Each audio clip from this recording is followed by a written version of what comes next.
what this week is? Our 4-year investing anniversary? Yeah. But do you remember the first time we got an offer accepted?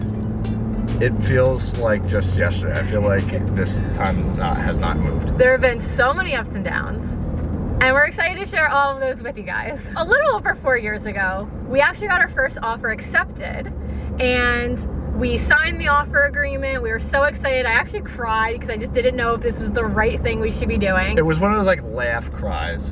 Like you were excited, but terrified. But excited. And it was a weird situation. Basically, the seller ended up accepting multiple offers and we ended up not getting the deal. But who did get the deal was our now lawyer. So it's funny because it's all come full circle. All good. But then we found the deal that we closed on in May of 2017. So it was actually a HUD foreclosure property, which seemed a little scary as a first-time investor, if you will, but we love the place. So we had to bid for it online, but because we were owner occupants, we were able to bid earlier. And I was actually on a girls trip in Texas and got a text from our realtor and said our offer got accepted. Super anticlimactic because it was like we bid for it online and then it was like, okay. That was it. It was like a click of a mouse. Yeah.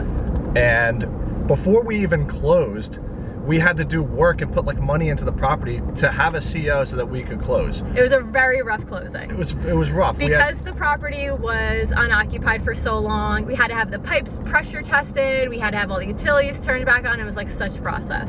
And then just prior to closing, I go to check on the house and somebody had kicked one of our front doors in. And luckily, like no tools were in there or anything. There was nothing for them to steal. But it was like, are we making the right decision? This is like a bad omen. Yeah. But everything was okay and we ended up closing the next day. Then we dove into renovations and quickly learned we had no idea how to manage a full renovation.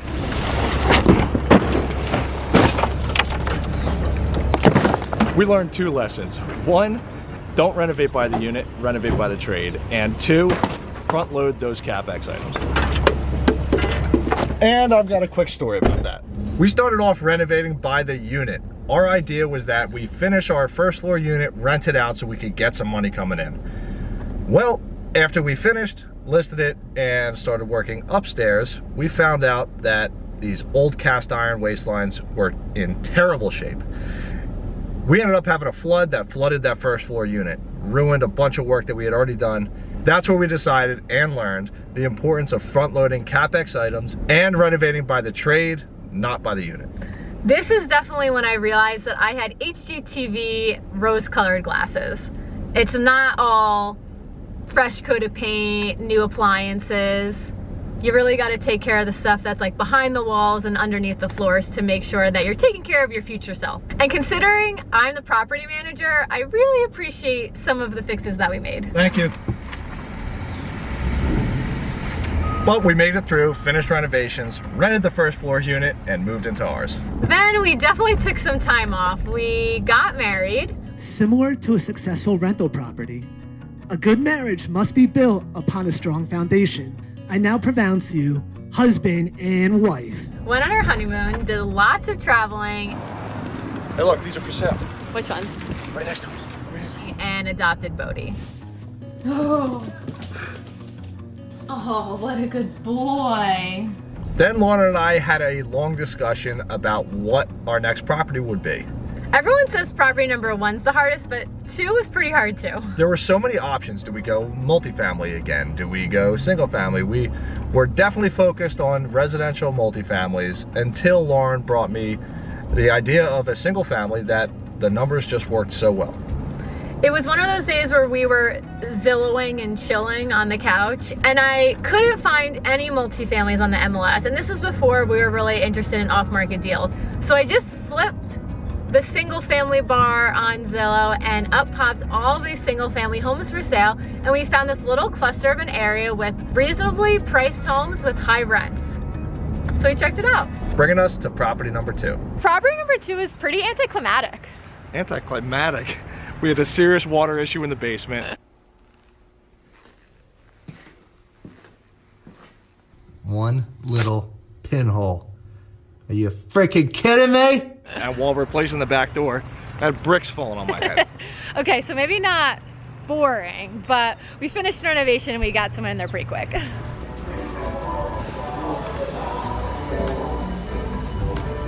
Oh, we just wanted to pay for our carpet order. And then I had a coupon if it's possible for me to use it. Ooh, it worked! $145.53 savings. Wow. Thanks so much, Ray. You have a very good day. You as well. You too.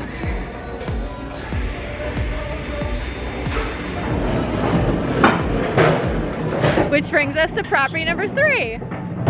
Probably, besides our first property, obviously, this property taught us a lot of firsts.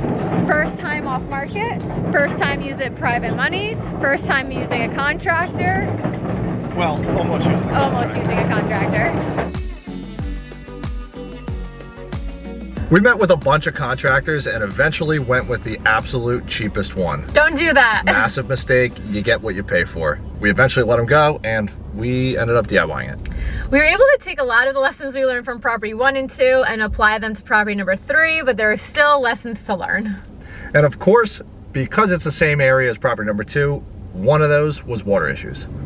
I thought water issues was property number 2. Well, it was property number 2 and property number 3. Remember, we had the hydraulic cement, the basement walls, we had to move the sump so it would actually pump out the flood water. Honestly, I just block a lot of things out because it's the only way to get me to keep buying more properties. And the second thing was utilizing our connections. We've met so many great people at our local meetups, and it came in clutch when we were able to call them when we had issues with this property. You guys know who you are. Thank you. So we finished out that property and hit those last 3 yards. We rented it out, we refinanced, and then we repeated and bought property number 4. And Big Green challenged us. It was our first time inheriting tenants. The water issues kept hitting us, and then of course we got hit with a pandemic. Delays upon delays upon delays. If you want to see that in detail, check out our Bigger Pocket series. While we were renovating property number 4, we actually did a direct mail campaign and got property number 5. We're gonna do a deep dive in that property because it's just very interesting in another video. One of our best deals and one of our latest lifts. Exactly. Which brings us to the property that you guys know so well, property number 6, still yet to be named. So it's definitely been a very interesting 4 years. I'm very thinking about all of that and sharing it all with you. I need like a nap now. It's exhausting. It was a lot of hard work. There's definitely a lot of sacrifices made. We spent nights and weekends working on these properties instead of spending time with our friends and family, or instead of going on adventures or just doing things that we love. Fortunately, working on the properties has been fun. And I think it's been like amazing to do together, and I think it's taken our relationship to another level that's probably not possible if you've never worked with your spouse before, towards a common goal. And I think that a lot of the savings that we made financially, yes, we could have hired out, done more properties that would offset those savings that we made DIYing properties, but I'm a huge advocate for setting yourself up for having the knowledge within whatever you're doing and being able to, you yourself, step in and do those things as well. There's a lot of investors out there that don't think that way, and they believe that, you know, hiring out is, you're just gonna continue to hire things out, and that's how you run the business. I think it all just depends on what are your goals and what journey aligns with you and your strategy. I don't think there's a right or wrong way to do it. No, there isn't. The only thing I would like to change, looking back, is I wish we started earlier. We meet young investors that are in their early 20s, even late teens sometimes, and I get so jealous that they want to start and get into it. They're like 21 years old. I get so envious. We had analysis paralysis pretty bad, and it was just super scary. And we could have easily purchased a property a year prior, and we were just scared. A lot of people feel like if they read one more book, or if they read one more blog, or learn a little bit more, then they'll be ready to take that first step. And we've said it a million times and we'll keep saying it. Dive in, make that first step, because the lessons that you're gonna learn while you're in it are way more important than the lessons you learn from any book. This ride hasn't all been rent checks and refi checks. You know, that we have had some serious lows. times where we had self-doubt and whether we were doing the right thing or not. I specifically remember a time after our first property, we were analyzing deals for the second, and I remember asking Lauren, she was giving me the numbers, and I was like, well, is it a good deal? And she's just crying, like, I don't know if this is a good deal or not. Like, there's nobody out there that says, is this a good deal or not? And it's either yes or no. It's like, because the scale is so tipping, and is it good for your goals or not? And we just didn't know that right answer. And then there was another time we had just finished renovating our first property, and we're going to do a cash out refinance to pay back the credit cards we maxed out to pay for the renovations. And I got a call from our lender that said we didn't have enough money in reserves to qualify for the refinance. And I was like, well, yeah, no shit. Like, we are broke, and that's why we're doing the cash out refinance. Fortunately, we were able to learn that, you know, retirement accounts, investment accounts, other types of funds could qualify as those reserves, so we were able to refinance. But I just remember being in the truck like, we have no money, and so we can't qualify to get money to pay off the debt. But then there have been some great times. I mean, renovating properties together late at night, getting rent checks, refinancing, meeting all of you on Instagram and on YouTube and in person in these amazing communities. It has definitely become more of a community sense than just this side hobby. And it's so funny, like, Lauren thinks about like the money portion. Like, I think about like the times where it's like 1:30 in the morning and we're getting the unit ready for a tenant to move in the next day, and we're like scrapping along, like just trying our hardest at the last minute to get things done. And like, I love that journey like with her, and that's what, you know, feeds me and keeps me coming back. And I'll say I actually feel like right now is also one of the hardest errors of our last 4 years. The market's so insane. We have these goals that we want to hit. We're trying to treat this more like a business, and we're just having trouble finding deals, and this renovation's going over budget. It's taking longer than we thought.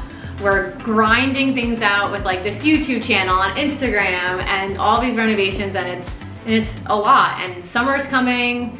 COVID restrictions are lifting. We want to just like go out and play and have fun, but we're still trying to stay focused and really grow this portfolio because we know in the long run, it's going to be a smart move. So for anybody out there who's like struggling a little bit right now with the market, and they're just either they're trying to get started and they can't find a deal, or they're trying to grow and they can't find a deal, I mean, I think a lot of us are right there with you. So cheers to this roller coaster of a ride, the ups and the downs. And to all of our viewers, old and new, thank you so much for the love and support you shared with us. But for everyone out there, strap in, because this ride's just beginning. Peace!